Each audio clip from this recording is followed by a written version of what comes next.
Hey everybody, it's me, your favorite Terry O'Brien on your favorite Terry O'Brien YouTube channel. If I look a little tired today, it's because I'm tired, and most of us in the house are a little bit under the weather. Some who have been to the doctors. The wife and I went to the doctor today. Some of whom are missing school. Some of whom just got back to school. Anyway, we're all a little on the run down side here. Sorry, it's a lot of face in a small area. Anyway, let's get right to it. Welcome to your Tuesday late afternoon / early evening around dusk time. How are you video from the master bedroom? Yes, this is where it all happens. It's going to be a little bit of a longer video today. Since I discovered that in order to monetize the channel, means make a few bucks off of it, I need not only 1,000 subscribers, but 4,000 hours of viewed content. So all the stuff I put up has to be watched enough times that it adds up to 4,000 hours, and that feels like a lot of hours to me. We're currently at about 24 subscribers. Thank you all. And about 12 hours of viewed content, which isn't bad considering my longest video is about 12 minutes, and most of them are about between 1 and 2 minutes. So I appreciate all you out there doing that. Once we get to that 1,000 and 4,000 mark, I can start having what are called super chats. These are live streams. It'll be just like this, except it'll be live. You'll get a notification on if you're subscribed to my channel, so make sure you're subscribed and you hit the notification button. In those live chats, I'll be doing some sort of review, a movie review, a book review, a TV show review, something along those lines. And then after that, we'll just have a hangout and a chat where you can ask me all the questions you want about my upcoming projects, about my personal life as far as I'm willing to get into that. Anything you guys want to talk about, we can talk about there. And that should be a good deal of fun. You can learn about me, I can learn about you. You can also, in those super chats, make direct donations. I think it goes right to the YouTube account, anywhere from $1 to $1 million. If you got it and you want to give it to me, I would take it. But whatever you feel like. And that money also goes directly to funding my upcoming creative projects, acquiring hardware and software needed for theater, podcasting, and of course securing talent for my live theater projects. All that money's going to go right back on the stage. As they say in the movie business, it's all up on the screen, and that's where all these funds will be going. I noticed some of you have been sharing some of my videos on the Facebook, which is greatly appreciated. Last week I had 8 subscribers, then I had 10, and 12, now up to 24. So that's 24 more than a lot of guys have. So I appreciate all that.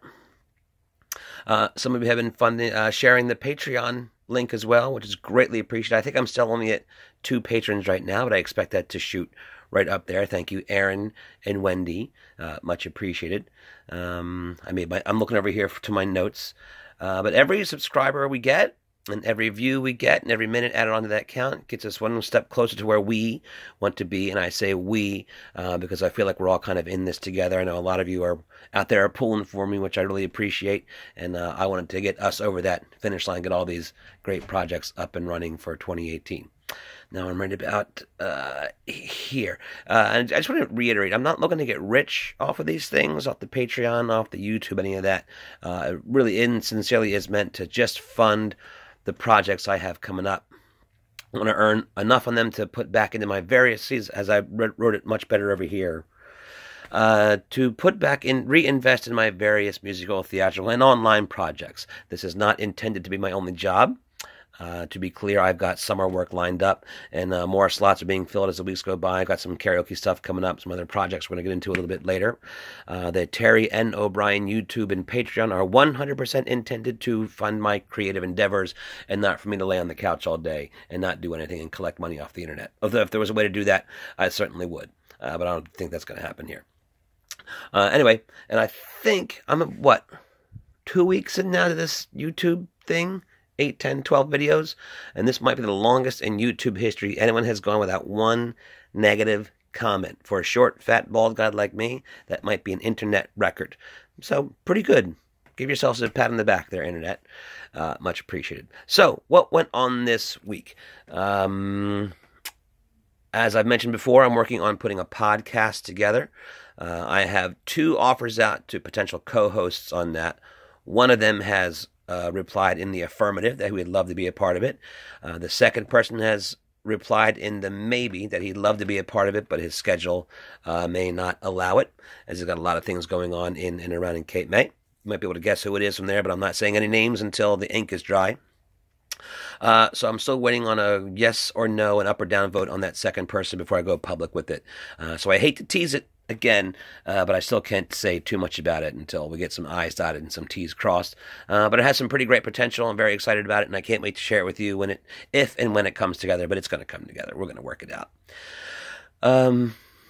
On the subject of podcasts, I thought I would recommend to some of you some of my favorite podcasts I've been listening to for the last couple of years. My favorite one might be, it's called How Did This Get Made? And if you ever watched a really bad movie and you thought to yourself, who, what, why, how? This is that podcast. They watch really, really bad B movies from the 70s, 80s, and then to current year. And they just talk about, oh my God, how did this movie get made? And it's hosted by three very funny comedic actors. Paul Scheer, who you might know from The League, and he's been in a million movies and TV shows. Jason Mantzoukas, who is also in The League. He's a real gross Middle Eastern, swarthy-looking guy who is just really, that character is so creepy. He's currently on The Good Place as like a decoy fake person. He was on Brooklyn Nine-Nine for a while. What was his name? Pimento. Very funny on there. And June Diane Raphael, you need to sort of Google her, but she's married to Paul Scheer. They're very funny, and they always bring in like a fourth guest host with them. Very, very funny podcast. I highly recommend it. How Did This Get Made? I also listen to a podcast called The Weekly Planet. It's a couple of guys out of Australia, Mr. Sunday Movies and Nick Mason. And it's basically The Weekly Planet, of course, is a play on the Daily Planet, which is the newspaper that Clark Kent worked at. Clark Kent being Superman. Spoiler alert, Clark Kent is Superman. And these guys talk about, for the most part, comic book-based movies, which it seems like there's one every week now. Not like when I was a kid, concern it, we had to wait till CGI to make Spider-Man, way back in 2000. Ooh, that was a long time ago. Anyway, and then they talk about comic book movies, other comic book-related stuff, video games, that sort of thing. They're very, very funny. Some Australian humor doesn't quite translate, but they're a lot of fun. The Weekly Planet. I also listen to cultpop.com. That is a comic book podcast based out of a comic shop in Manayunk, which is right outside Philadelphia. It's hosted by Johnny Destructo. They recorded at his comic book shop, Johnny D's something comic book shop in Manayunk. And they're called Johnny Destructo, Ambush Bug, and my favorite nickname of all time, a guy named, pardon my language, Optimus Douche is his name. Yes, you heard that, Optimus Douche. Great name. And another one I listen to is, there's a very funny, irreverent Philadelphia sports website called Crossing Broad. It's Philly sports related, but it's also sort of like a Philly sports kind of gossip site run by a guy named Kyle Scott. And they do a very entertaining and informative podcast on there called Crossing Broadcast. Isn't that very funny? So if you're a deeply ingrained Philly sports fan, check it out. And last week you met Xena. She is not there currently. She is off somewhere, probably pooping. But I was remiss in mentioning, not only do we have Xena, we also have Misty. She's not there either, but she's equally as useless as Xena and is pees everywhere. So if any of you out there have advice on how to keep your cat from peeing on your bed every 4 days and having to scrub down your mattress with Ajax and bleach, that would be great. I would take any of that, aside from punting them into the woods that are adjacent to our lot, about 200 feet that way, because that's the cure I'm thinking of, the punt cure. And these are blankets. Blankets hanging in the window of our studio here. No expense was spared in production of this podcast. My wife had surgery about a year ago and needed hours and hours and hours of calm and serenity and darkness and sleep in her recovery. So we took the blinds down, put the blankets up, and when I started sleeping back here again after she got better, I was like, damn, it's dark back here and all nice and warm and cozy like a cave. So we kept it up, and that is why I now sleep 19 hours a day. All right, so just in case you were wondering about the blankets in the windows, so I'm not actually being held hostage anywhere I can get out of. So what's been happening? What's been going on? What's going to be happening? As you saw, I hope you saw the video from Sunday. From our first. That's why I'm a little bit hoarse now. I spent about 6 hours singing Billy Joel songs on Sunday. That was our first rehearsal with our new lineup. Great group of guys, and one girl will be joining us next week. Everybody Loves You Now, which was the video that I posted, is not only one of my favorite Billy Joel songs, but one of my favorite songs of all time. We rehearse again in 2 weeks. Then 2 weeks after that, we rehearse again. And then 2 weeks after that, we have the show. And then it takes us right up to March 31st. That's a Saturday. But we'll get more into the Billy Joel stuff as we get closer to the date. After the Billy Joel rehearsal on Sunday, a very productive meeting with my friends Kevin Ebner and Amy Planteric. Again, I always say it wrong, and I never remember which way is the wrong way. So we'll just call her Amy. They're going to be two very key pieces in all these upcoming projects I've been talking about for the last couple of weeks. Both great young people who pick me up when I'm feeling down. They inspire me without a sound. They touch me, and I get turned around. Sorry, Billy Joel lyrics on the mind. So we set out mapping our 2018, which is, of course, going to start with The Last Will, the dinner theater project we're putting together at the Iron Pier in April. Still no specifics on exactly when opening night is going to be. But if I was a betting man, I'd put half my money on Sunday, April 22nd, and the other half of my money on Sunday, April 29th for an opening night. But again, we just get into rehearsals in a few weeks, and I'm still in the sort of writing phases. So that's going to be a heck of a lot of fun. We'll let you know all about that when we get there. Sorry, I feel like I'm running long now. Kevin is going to be a key contributor to our podcast project as well. I feel like I've been talking about the podcast for about a year now, so I won't talk about it anymore until there's something to talk about regarding the podcast. Hopefully, by the end of this week, I'll have my co-hosts put together as we iron those details out. Kevin is a Wildwood guy via Philadelphia. He was at the parade last week. I wish I was, but I'm old and I don't go outside in the cold for extended periods if I can help it in any way. So I didn't go. But I watched it here from the comfort of my home. It looked like a lot of fun. Anyway, Kevin is out of Philly. He lives in Wildwood now, works at Maury's Piers in the paint shop, and he's got his eyes and ears on a few possible Wildwood projects we can get involved in here. I ruined my joke. Anyway, he's at Maury's Piers, where I used to work. In case you didn't know, I was the original manager of the Ghost Ship haunted attraction on Maury's Piers from 2010 to 2014. Spent 4 years up there on the boards. Very, very interesting. Interesting way to make a living, being a haunted house manager. I still have never had a real job in my life. Actor, singer, karaoke host, writer, haunted house manager, YouTuber, future podcaster, writer, right? I just wish any one of them paid well. Anyway, we're looking to get involved in some projects up on the Maury's Piers, if possible. And I've been speaking with a guy out of Wildwood who's in charge of a bunch of events I probably can't get into right now, but it seems like there's going to be a good fit there with some outdoor events and indoor events involving Beatles, Billy Joel, and the theater group. And as ever, I'm just going to tease them for now, since they're in this sort of... sorry, I got a Facebook right there. Just going to get that off there.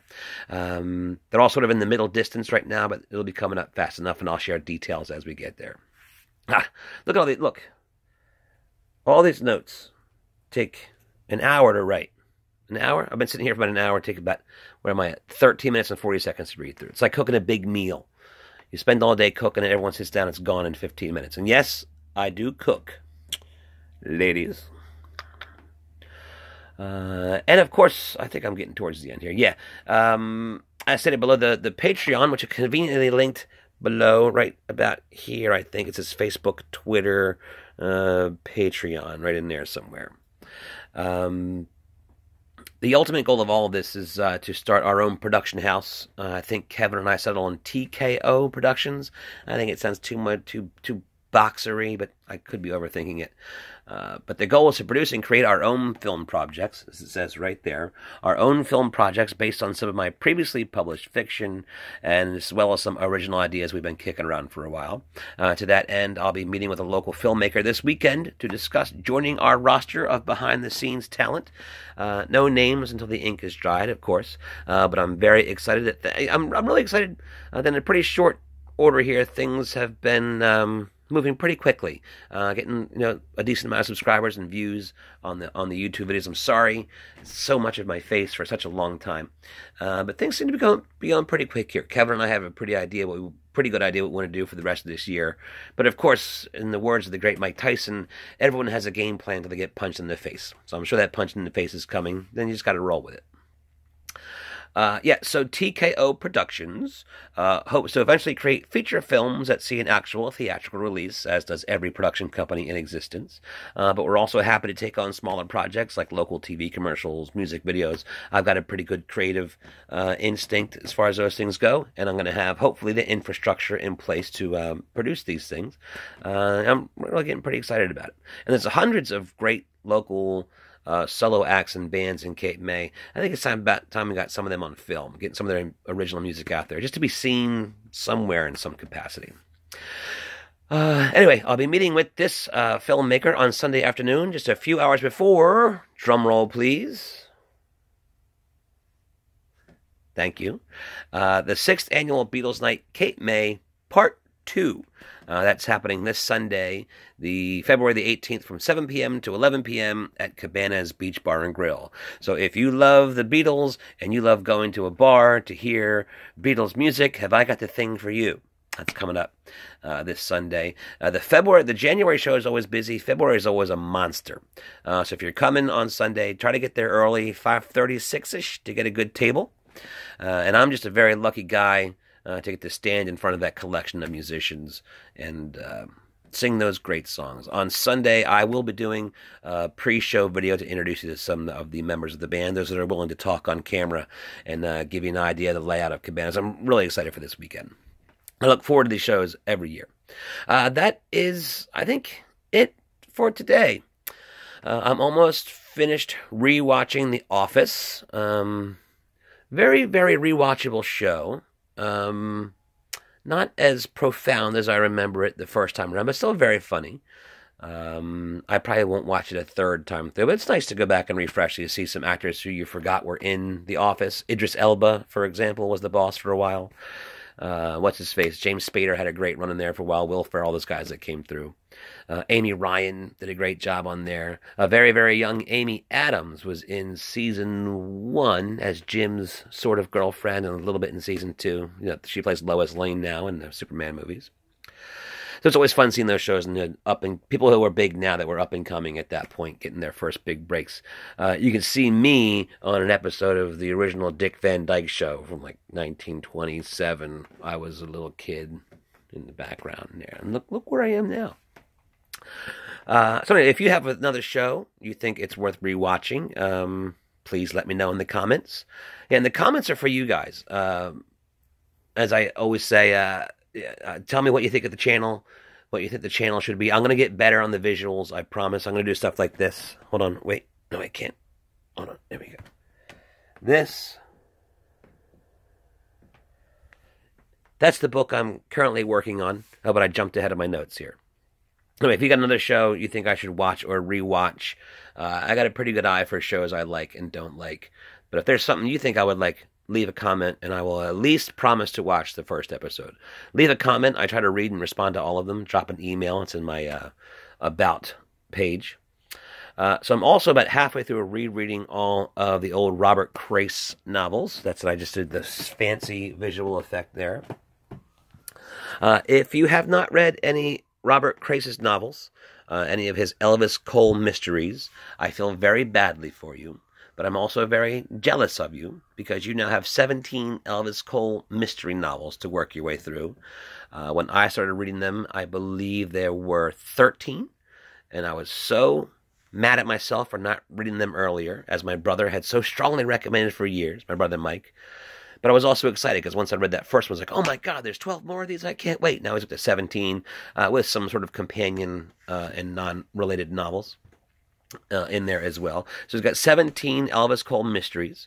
Elvis Cole and his partner Joe Pike are two of the great characters of fiction you'll ever encounter. Just great stuff. Really deep, poignant stories. But of course, there's the LA mystery aspect. So they're just, it's like a really great movie that takes you 4 days to read. The longer ones take 5. Oh, wait. Now, showing book tell viewers. You'll get better with visual aids as we move along here in this channel. Instead of just all of my face for now. Almost 20 minutes. Wow, my longest video. And no, there are no Elvis Cole movies, because Robert Cray swears there will never be one while he's alive. He used to write for TV and films, most notably for Hill Street Blues. And I guess as part of that Hollywood machine, he has seen too many great stories reduced to ash. So he says no Elvis Cole movies until he's gone. I hope he changes his mind on that, because I have the perfect casting for these books, but I want you guys to read something. Give me your dream Elvis Cole and Joe Pike casting. For me, right now, I'm thinking Ryan Reynolds and Ryan Gosling, but we'll see. You guys let me know your thoughts. He does have one movie made out of a book that was a non-Elvis Cole novel called Hostage, and that's starring Bruce Willis. That came out 04-ish. It's pretty good. It has some of the calling cards of a great Robert Cray story. That's it. My schedule coming up for the week. What's today? Today is Tuesday. Friday is karaoke at the Rio Station. Sunday is 6th Annual Beatles Night. Cape May Part 2. Every Friday is the karaoke at Rio Station. Karaoke, sorry. Then the following Saturday, I'm in Massachusetts for a Beatles show. The following Saturday, I'm in Smithville for a Beatles show. And after that, we're coming up on the Billy Joel shows. But, we'll talk about all that as we get to it. I hope to have an opening night announcement for The Last Will and for the Cape May podcast. And please be sure to subscribe to the channel. Hit notification. Oh, it's getting blurry. My battery must be dying. Subscribe. Hit notifications. Recommend it to your friends if you think they would enjoy this type of thing. Be sure to hit the Patreon. It's right down here. We're at 2 patrons right now. I'm only related to one of them. And I would like to see that number get up there so we can start getting some stuff together for these projects. So subscribe to my Patreon and to my channel to support the creative arts. And I will leave you on this stunning visual. Oh yeah, it's a Flash t-shirt, because I'm a little bit of a nerd. And did I get the button? I didn't get the button.